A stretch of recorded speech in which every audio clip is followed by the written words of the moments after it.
Hi my creative peeps, back again with another video. This time we're talking about doing a logo sketch, a logo from an icon, more like doing a sketch to vector for an icon or logo, whichever you're working on. In this case, I'm doing a logo which initially is an icon. So of course at this stage I'd already begun by putting it into Photoshop, and I ironed out a few edges using the brush tool so I can make it clean and easier to see while I'm tracing it in Illustrator. So when that process was done, I imported it into, more like I placed it into Illustrator, and since it was a very quick edit, I didn't do it normally how I would do it. I would actually do a naming process and make it look professional, but in this case, for the sake of showing you how I went through it, I just did a very straightforward artboard, and I just used the basic tools. So as you can see, I placed it in the middle, and since it's black and white, it's easy to trace and use guides. So what I did, I first arranged the layers accordingly, either above or bottom, so that I can easily use the template tool, which reduces the opacity of the layer, so it can easily be seen when sketching. And after that, I set the rulers so that I can use the guides. The guides are your best friend when doing icons like these. So I also set up a layer where I can put the guides. Do not mix the layer of guides with the actual template, it's confusing. So I set up the lines, as you can see. I kept on adding top and bottom and side, so that when I'm actually sketching, drawing all the lines, it's easy, and even then it's pleasing to the eye. Guides are your best friend. See, I'm adding a bit more. I keep adding to the corners of the seat, as you can see. Don't worry about it if you don't do it as smooth as I'm doing it, but because I'm used to doing it. But just make sure you're precise with the guides. So you name the guides layer so you don't get confused later on. Then after that, put another layer for the actual vector drawing, and make sure you switch off the foreground color and make only a stroke. You can use any color you want. I went for black, so I started drawing them with the pen tool. It's my favorite when I'm actually drawing these lines. As you can see, I'm using shift plus the pen tool when I'm drawing a straight line. This diagonal line, it's not necessary to have a shift tool because you're going to tweak them anyway. In my case, I had to do diagonal lines. As you can see, I had to draw it first in an unusual way because later on I was going to tweak it a bit, but this is the easiest way to get those edges, and they are marked by points.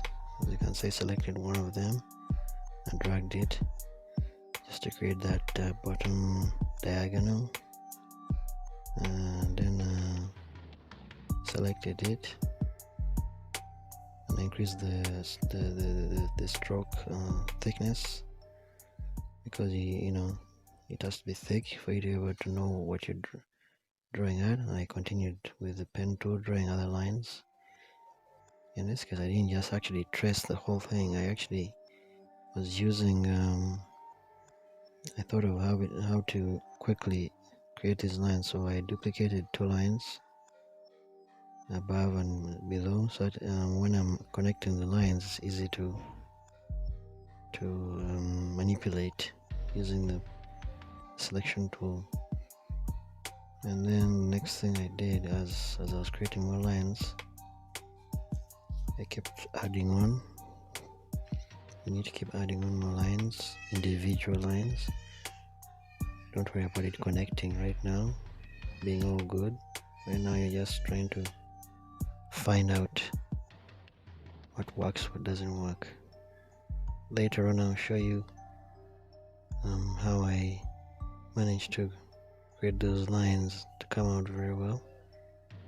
At this point it looks rough, okay.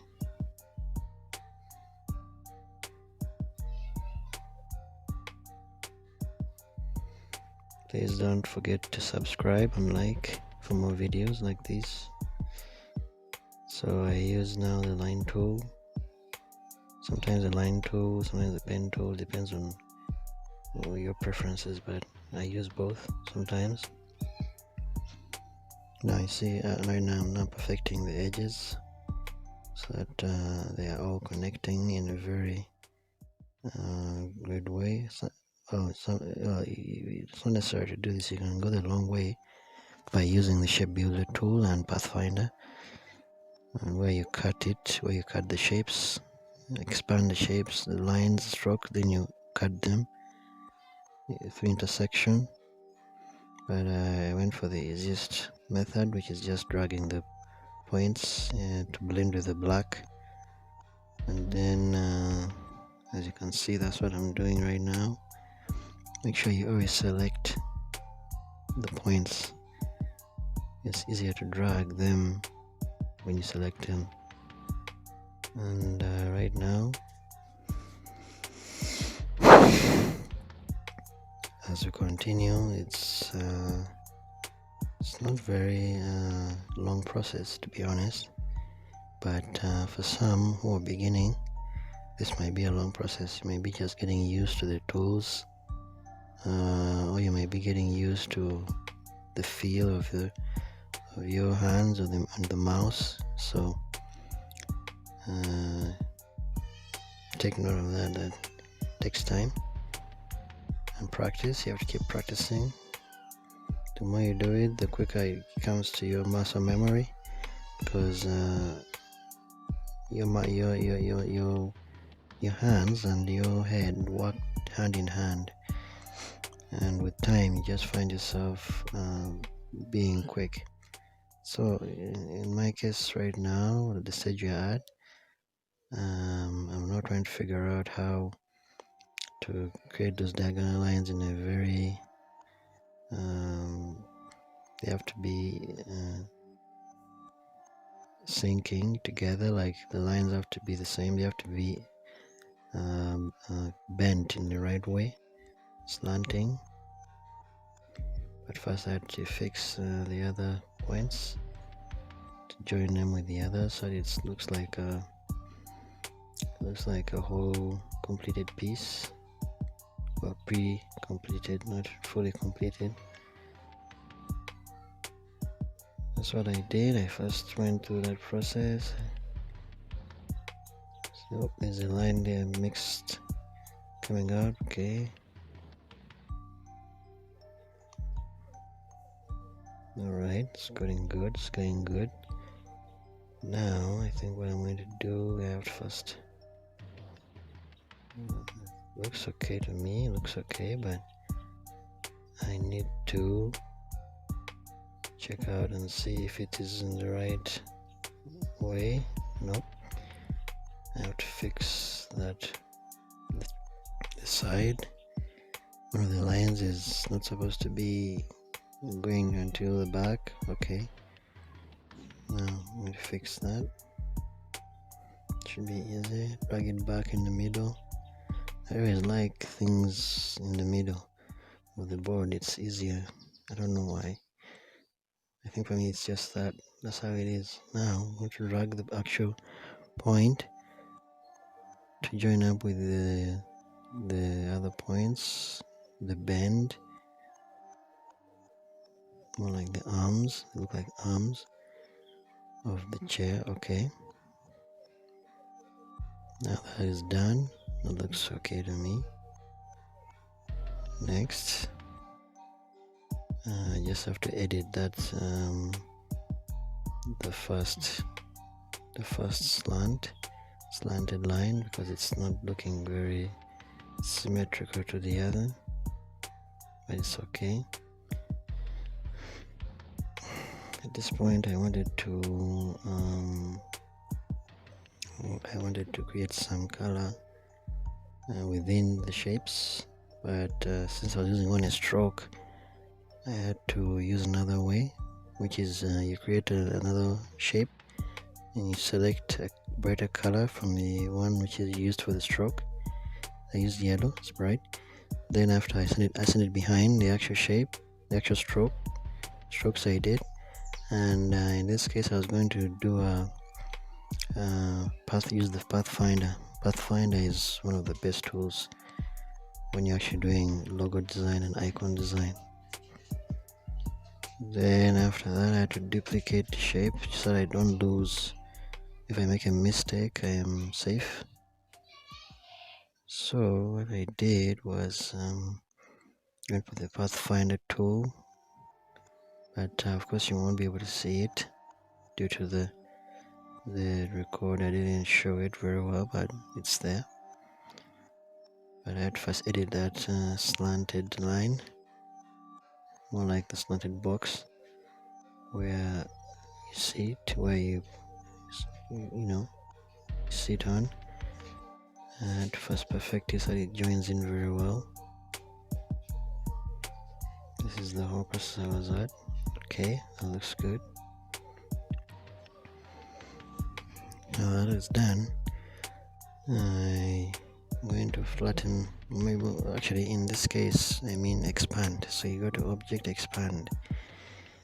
It is the easiest way to have a flat shape without any disturbances of strokes, because when you expand the strokes, they go out of shape or they lose their size of stroke, which is an annoying process.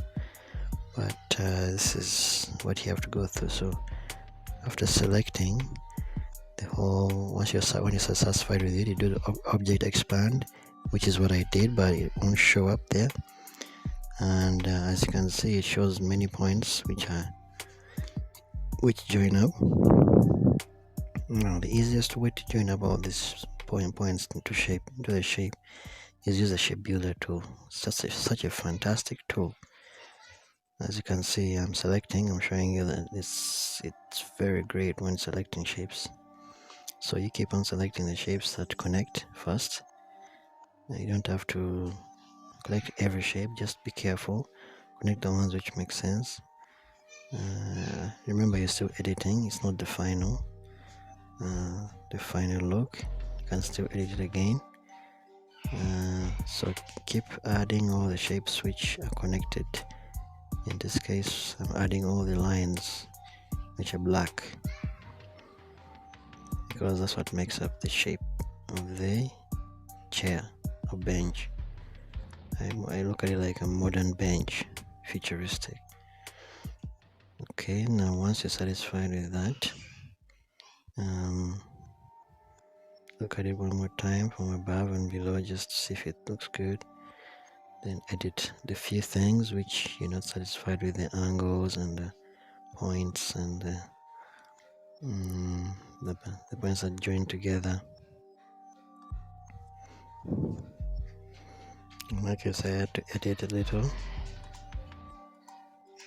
Now in this case, what I needed to do after editing was I used the Pathfinder tool.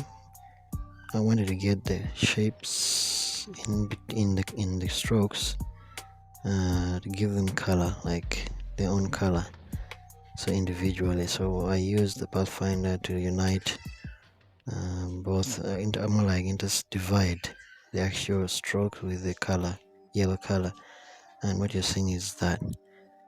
So I selected multiple colors to give it a bit of depth and variety and life.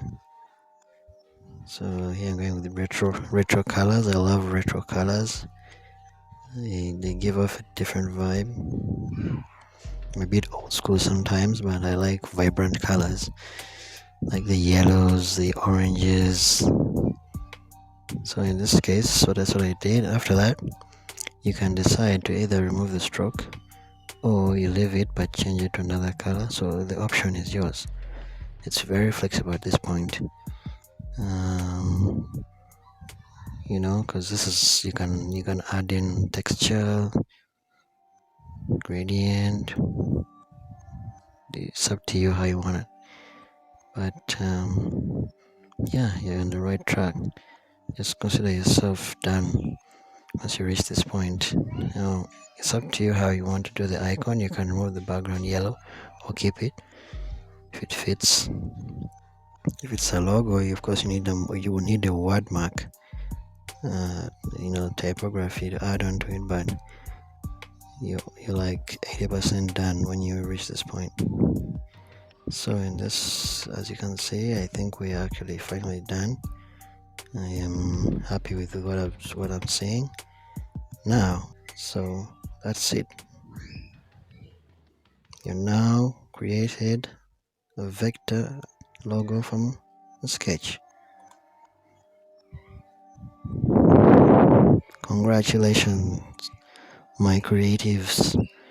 You're now done what you thought you've planned out to do. Please look out for more of my videos like this, and if you need any guidance or need any help, just give me a shout. Comment, like, share with those who don't know about logo design or need help. So thank you. Stay cautious.